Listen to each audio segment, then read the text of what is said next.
So with different vehicles. But from your point of view, at the sort of normal end, I'm not going to call it the low end because I'm in that boat as well.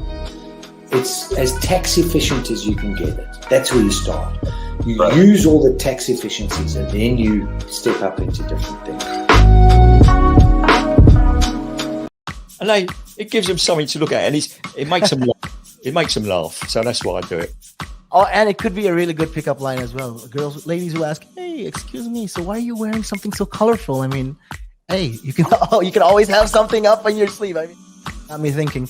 You want to stand out. Why do you want to stand out though so much, especially with these kind of shirts when you're riding? There must be a purpose behind it, right? Well, when you say a purpose, Nick, what I do, I wear the shirts mainly because they're nice and bright, so they make me visible, especially if I'm riding on the road. Okay. I mean, yeah, that's very important, right? Because you want cars, yeah. Very important. And also, like, people see me in like calves, and perhaps I shouldn't be saying this on here, I suppose, but in the bar afterwards. All right. And it gives them something to look at, and it makes them laugh. It makes them laugh. So that's why I do it. Oh, and it could be a really good pickup line as well. Ladies who ask, "Hey, excuse me, so why are you wearing something so colorful?" I mean, hey, you can always have something up on your sleeve. I mean, you look like a guy who would do. You know me too well. You know me too well, Nick.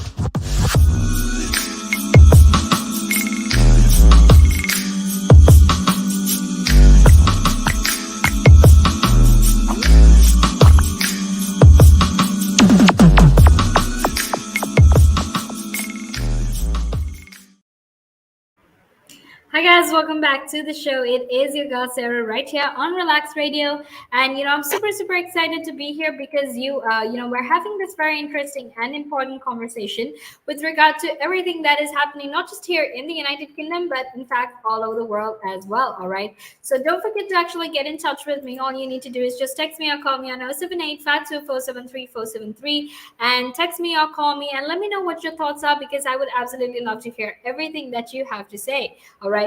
So don't forget to share your thoughts and don't forget to share your opinions, because that is something I would love to hear. All right. Now, while we're also talking about it, I also want to very quickly remind you that you can, in fact, get in touch with me through our socials as well. All right. All you need to do is like us on Facebook, follow us on Instagram, Twitter, and TikTok, and also subscribe to our YouTube channel, because that way you can actually make sure that you're always informed and you're always updated about everything that is happening in the world. Okay.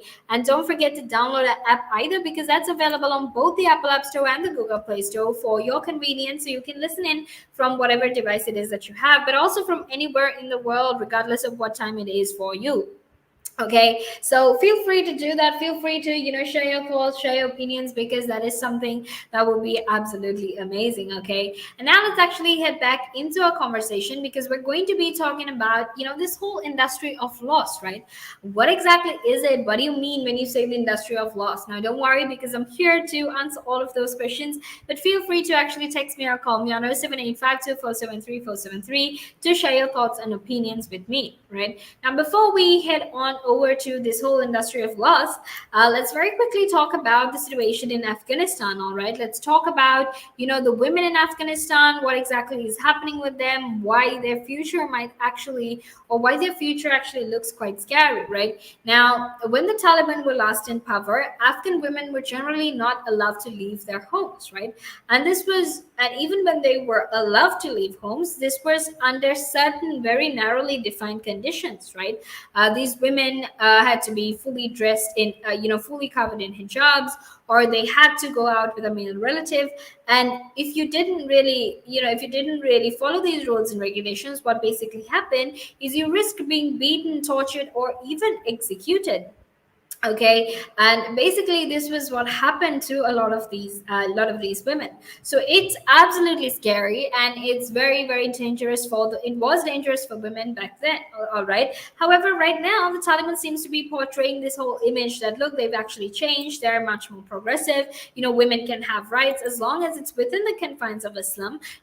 But obviously, until they sort of figure out this whole procedure, women have to stay at home, right? But however, the salaries are going to be be paid, but they have to be at home until they figure out this, security procedure, right? And this is apparently because their new forces haven't been trained to actually, these new forces haven't been trained to they haven't been trained to actually not mistreat women and to harass women and harm women. All right, so they haven't been trained to do that. And the thing is, if they don't train them, if they don't tell us, if they don't tell these the forces, look, what, don't hurt women, they might possibly hurt women. All right, now that's what Mr. Mujahid had said.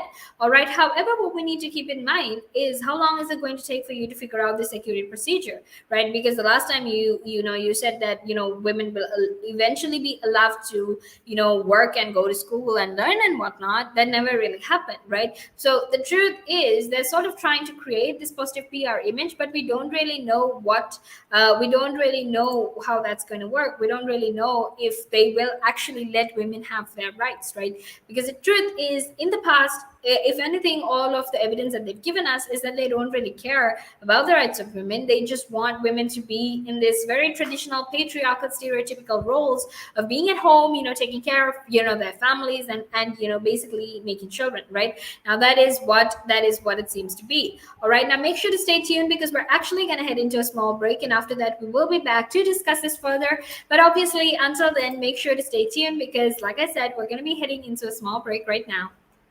Are you looking to achieve the most relevant qualification to kickstart your career? Then reward yourself with the best globally recognized professional business qualification, CIMA. Irrespective of the field you aspire to succeed in, a CIMA qualification can add immense value to your resume and professional life. Succeed in your CIMA journey with supportive tuition provided by qualified lecturers and resources. Nanaska is the leading registered CIMA tuition provider in Sri Lanka, with over a decade in the industry and hundreds of success stories. With qualified and certified tutors, Nanaska now provides easy access 100% virtual classes so that you could succeed at your exams and in life right from the comfort of your home. At Nanaska, it's not just about a qualification. We help you think out of the box and build a personality. Exciting offers also await students overseas. Enroll now. Call +94 77 499 7338 or visit www.nanaska.com. Commence your CIMA journey at Nanaska and become a globally recognized leader. Nanaska, smile with results.